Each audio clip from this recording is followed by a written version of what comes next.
वक्त मैं मौजूद हूँ deputy speaker Sindh assembly Saeeda Shehla Raza साहिबा के साथ, और जिस तरह आपको मालूम है कि आज हम बात कर रहे हैं उन बच्चों पर जिनके वालिदैन उनको ऐसे घर छोड़ जाते हैं या फिर यतीम खाने छोड़ जाते हैं या सड़कों पे फेंक देते हैं। इनसे हम बात करेंगे इसी सिलसिले में। अस्सलाम वालेकुम। वालेकुम अस्सलाम।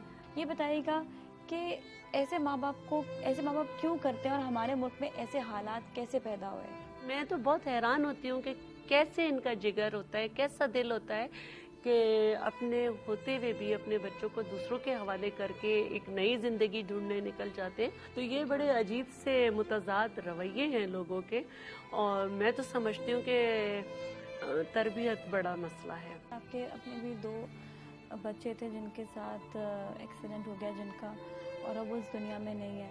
एक माँ की फीलिंग्स, एक माँ जो होती है वो उनके बारे में सोच उनकी जो होती है वो जाहिर बात है वो और कोई दुनिया में ला नहीं सकता।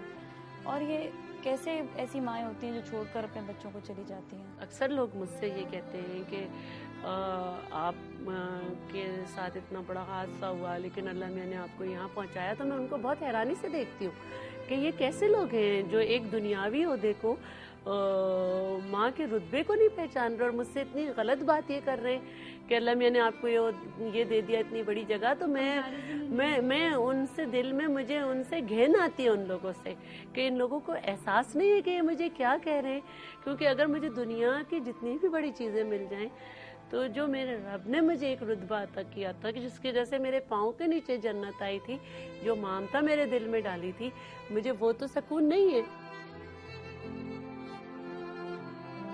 ये तो एक दुनियावी चीज़ है जो मेरे हाथ से कभी भी जा सकती है, और जिसको मैं सिर्फ इस्तेमाल इसीलिए कर रही हूँ ज़्यादा से ज़्यादा कि मैं मसरूफ़ रहूँ। और मेरी मसरूफियत की वजह भी यही है कि ये इतना बड़ा गम है, तो मैं तो तसव्वुर नहीं कर सकती थी कभी कि उनको अपने आँख से जुदा करूँ। मैं बहरहाल ट्रिब्यूट करती हूँ रमज़ान शिल्पा साहब को भी, ईदी साहब को भी कि वो लगे हुए हैं, लेकिन हमें अवेयरनेस पे ज़्यादा तवज्जो है। बहुत बहुत शुक्रिया आपका, थैंक यू सो मच।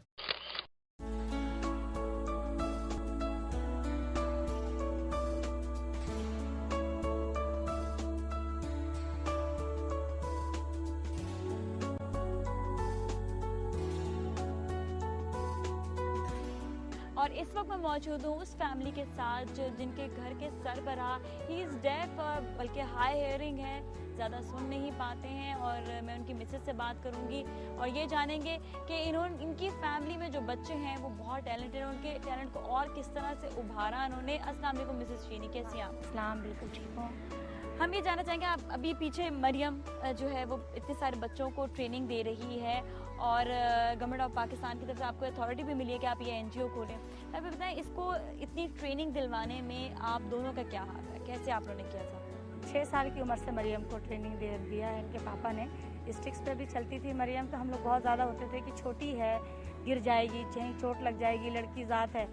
ऐसे होते होते देते देते मरियम ने, यानी कि गॉड गिफ्टेड ये समझ लें मरियम को, कि जो भी सिखाते गए वो ट्रेनिंग उसको देते गए, मरियम सीखती चली गई।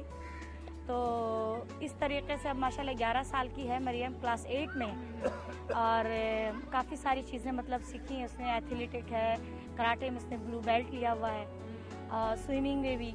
हमने ये सोचा नहीं ना, हमने ना इनके पापा ने, कि हमें अगर बेटे नहीं दिया है तो हम बेटी को कुछ नहीं सिखाए। नहीं, जब हमने दुनिया में लाना है, बेटा हो या बेटी, उसको तरबियत इस तरीके से करना है कि अच्छे से अच्छा तालीम, अच्छी से अच्छी तालीम, अच्छी से अच्छी तरबियत बच्चियों को दें, और उनको हुनर भी ऐसा सिखाएं कि आगे जा कर के भी वो अपने वालिदैन का नाम रोशन कर सकें। ये नहीं है कि हम तो चले जाएंगे, लेकिन बाज़ वालिदैन हैं कि नहीं देते हैं अपने बच्चों को, तरबियत सही नहीं देते, छोड़ देते हैं, चले जाते हैं दूसरे के रहम करम पर।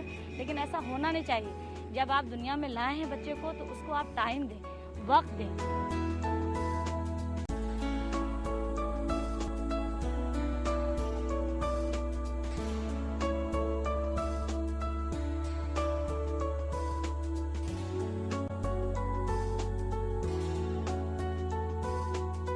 बच्चे मुल्क का मुस्तकबिल होते हैं। अगर इनकी अच्छी परवरिश की जाए तो ये खानदान के साथ साथ मुल्क का नाम भी रोशन करते हैं। आपके बच्चे आपकी जिम्मेदारी है, इनकी अच्छी परवरिश करना आप पर फर्ज है। इनको बेसहारा ना छोड़ें। कहीं ऐसा ना हो कि कल को आपको भी कुछ सहारा देने वाला ना रहे। अगर आपके सामने भी कोई मसाइल हो तो आप हमें लिख सकते हैं rush@duniatv.tv पर। नाजिया मलिक और मेरी टीम को इजाजत दीजिए। अल्लाह हाफिज।